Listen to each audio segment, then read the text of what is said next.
आपको सीधे बता दे रही हूँ कि कौन से क्वेश्चन आप तैयार कर लीजिए जिससे आपका खंड काव्य तैयार हो जाए। मुक्ति दूत की बात करूँ तो आप मुक्ति दूत वाले बच्चे एक क्वेश्चन ये तैयार कर लो। अग्र पूजा वाले जो बच्चे हैं वो कथा वस्तु पहले तैयार कर लेंगे। उसके बाद अगर हम बात करें मातृभूमि के लिए तो इसमें भी आपको सबसे पहले आपको खंड काव्य की कथा वस्तु तैयार करनी है। हेलो बच्चा बड़ी, नमस्कार, मैं शिखा मिश्रा आपकी हिंदी अध्यापिका। ये टॉपिक आप लोग बहुत टाइम से ढूंढ रहे थे ना, अब बहुत परेशान थे कि मैम हमारे के जिले में कौन सा खंड काव्य आ रहा है। बहुत सारे बच्चे परेशान हो रहे थे, तो चलिए आज इस वीडियो में आपकी इस परेशानी का हल आपको मिल जाएगा। साथ ही साथ आपको ये भी पता चल जाएगा कि आपके खंड काव्य में ऐसे कौन से प्रश्न आपको तैयार करने हैं जिससे आपके पूरे 3 अंक तैयार हो जाएंगे। तो चलिए स्टार्ट करते हैं आज की वीडियो।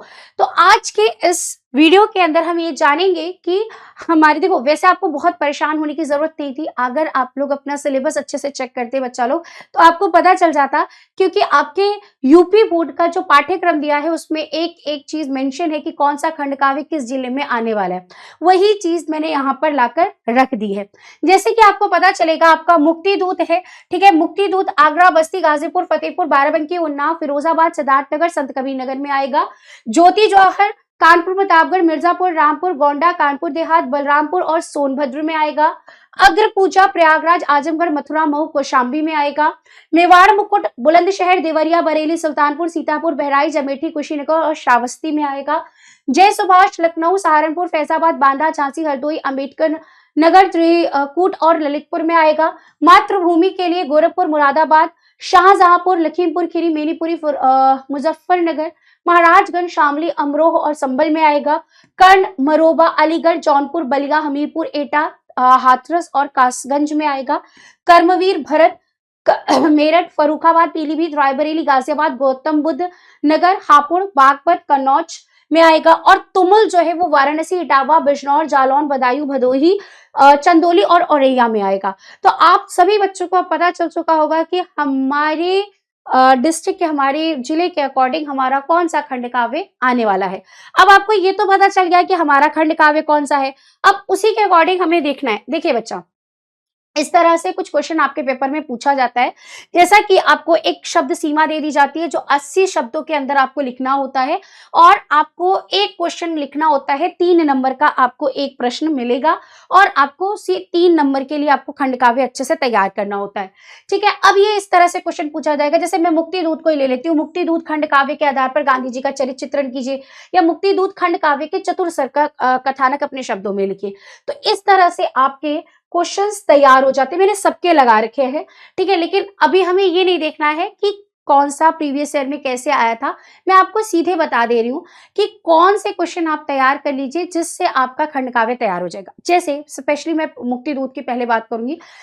मुक्ति दूत वाले स्टूडेंट्स जितने भी हैं, मैं पहले सबके बारे में बता देती हूँ। जितनी भी स्टूडेंट है, खंड काव्य जब आप पढ़ रहे हो ना बेटा, तो खंड काव्य के लिए आपको क्या करना है कि पहले तो आप एक कथा वस्तु तैयार कर लीजिए। यानी आप जब उसका एक कथा वस्तु जिसके अंदर उसका संक्षेप विस्तार आ जाता है ना, उसके अंदर उसका प्रथम सर्ग, दूसरा सर्ग, तृतीय सर्ग, जितने भी सर्ग होते हैं, जितने भी उसके भाग होते हैं, वो उसके अंदर सम्मिलित हो जाता है। इसलिए सबसे पहला क्वेश्चन आप यही तैयार कीजिए कि उसका सार तैयार कर लीजिए, जिससे आपके सारी चीजें उसी में तैयार हो जाएंगी।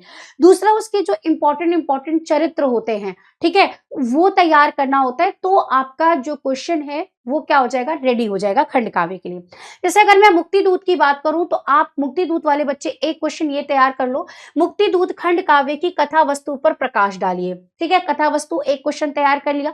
दूसरा, मुक्ति दूत खंड काव्य के नायक गांधी जी के चरित्र की विशेषताओं का वर्णन कीजिए। ये 2 क्वेश्चन आप तैयार कर लीजिए। इसी में से आपकी तैयारी अच्छे से, अगर आपने पहला तैयार कर लिया तो इसी में से पहला आपका हो ही जाता है। मान लीजिए कोई क्वेश्चन घुमाकर पूछ लिया तो भी आप उसके प्रथम सर्ग पूछ लिया, द्वितीय सर्ग पूछ लिया तो भी उसमें से लिख सकते हो।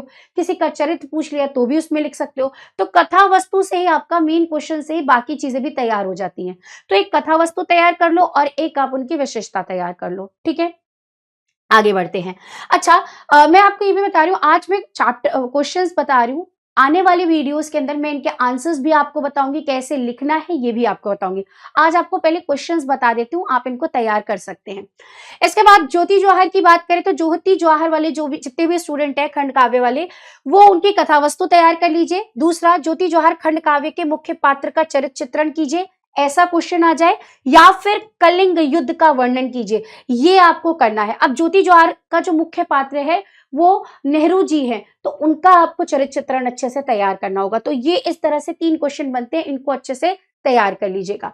इसके बाद आगे हम बढ़ते हैं अग्र पूजा की तरफ। अग्र पूजा वाले जो बच्चे हैं वो कथा वस्तु पहले तैयार कर लेंगे, ठीक है। उसके बाद अग्र पूजा खंड काव्य के आधार पर श्री कृष्ण का चरित्र चित्रण याद कर लेना है आपको, और अग्र पूजा खंड काव्य के आधार पर युधिष्ठिर का चरित्र चित्रण, 2 चरित्र चित्रण इससे तैयार करने, एक तो आपको युधिष्ठिर का करना है और एक आपको करना है कृष्ण का। कृष्ण का मोस्ट इंपॉर्टेंट है, युधिष्ठिर का भी है, और अगर कथा वस्तु कर लेते हो तो सब कुछ तैयार हो जाएगा आपका, ठीक है। चलिए, सबसे मेन आप कथा वस्तु तैयार कीजिए, बाकी क्वेश्चन उसी में ही निकल आएंगे, आपको ज्यादा अलग से नहीं करना पड़ेगा। इसके बाद आ जाते हैं मेवाड़ मुकुट की तरफ। मेवाड़ मुकुट में सबसे पहले कथा वस्तु तैयार कीजिए, फिर मेवाड़ मुकुट का नायक है ना कौन है, आप लोग कमेंट्स में मुझे बताइएगा, उनका चरित्र चित्रण तैयार करना है। मेवाड़ मुकुट खंड काव्य के आधार पर भामाशाह का चरित्र चित्रण भी करना है, ठीक है। भामाशाह का तो करना ही करना है, इसके अंदर आपको महाराणा प्रताप जी का भी चरित्र चित्रण बहुत अच्छे से तैयार करना होगा, मुख्य नायक जो है। इसके बाद बात करें जय सुभाष की, जय सुभाष पे भी कथा वस्तु कर लीजिएगा, और इसके आधार पर नायक जो नेताजी सुभाष चंद्र बोस है उनका चरित्र चित्रण आपको अच्छे से तैयार करना है। इसके बाद अगर हम बात करें मातृभूमि के लिए, तो इसमें भी आपको सबसे पहले आपको खंड काव्य की कथा वस्तु तैयार करनी है। दूसरा, आजाद के वीरोचित गुणों का वर्णन करना है, और साथ ही साथ मातृभूमि के लिए खंड काव्य की किसी एक प्रमुख घटना का वर्णन करना है। तो ये चीज इसी भी से मतलब कथा वस्तु से ही तैयार हो जाएगी, इसलिए सबसे पहले इसका कथा वस्तु आप तैयार कर लीजिएगा। इसके बाद कर्ण की अगर हम बात करें, तो कर्ण जो आपका खंड काव्य है, सबसे पहले कथा वस्तु, फिर उसके आधार पर नायक कर्ण का आपको क्या करना है, चरित्र चित्रण तैयार करना है, और फिर उस कर्ण खंड काव्य के पंचम सर्ग की घटनाओं का उल्लेख करिए। ऐसा भी आ सकता है, कोई भी सर्ग मतलब होता है भाग, है ना, पहला भाग, दूसरा भाग, तृतीय सर्ग, चतुर्थ सर्ग, पंचम सर्ग, कोई भी सर्ग पूछा जा सकता है, तो वो आपकी कथा वस्तु से रेडी हो जाएगा, ठीक है। तो वैसा आप कर सकते हैं। इसके बाद हम बात करेंगे तुमुल की। तुमुल खंड काव्य की कथा वस्तु पर प्रकाश डालिए, पहला क्वेश्चन आप ये तैयार करेंगे। तुमुल बहुत बड़ा खंड काव्य है बच्चा, अच्छे से तैयार करिएगा। तुमुल खंड काव्य के नायक लक्ष्मण का चरित्र चित्रण करना है आपको अच्छे से तैयार, और इसी के आधार पर मेघनाथ का चरित्र चित्रण बहुत अच्छे से आपको तैयार करना है, ठीक है। तो ये 3 आ जाते हैं इंपॉर्टेंट, इनको आप अच्छे से कर लीजिएगा। इसके बाद आते हैं हमारे कर्मवीर भारती। कर्मवीर भारती के अंदर खंड काव्य का सारांश यानी कथा वस्तु तैयार करिए, सारांश कथा वस्तु सेम ही होता है। कर्मवीर भरत के द्वितीय सर्ग यानी दूसरे भाग अथवा राजभवन सर्ग की कथा संक्षेप में लिखने का एक प्रश्न तैयार कर लीजिएगा, या फिर कर्मवीर भरत खंड काव्य के आधार पर प्रमुख पात्र का चरित्र चित्रण करना है आपको। ये कर्मवीर भरत वाले जितने भी स्टूडेंट है अच्छे से ये क्वेश्चन तैयार कर लीजिएगा, आपकी तैयारी हो जाएगी, ठीक है। तो ये आपका छोटी सी एक जानकारी थी जो मुझे आप लोगों तक पहुंचानी थी कि खंड काव्य के सबसे पहले तो आपको ये पता हो कि आपके जिले में कौन सा खंड काव्य लग रहा है, और दूसरा आपको कौन से खंड काव्य में किस प्रश्नों को तैयार करना है जिससे आपके 3 नंबर पक्के हो जाए, ठीक है। तो आशा करती हूँ कि ये जानकारी आपके लिए बहुत महत्वपूर्ण थी और आपको अब इसका उत्तर मिल चुका होगा।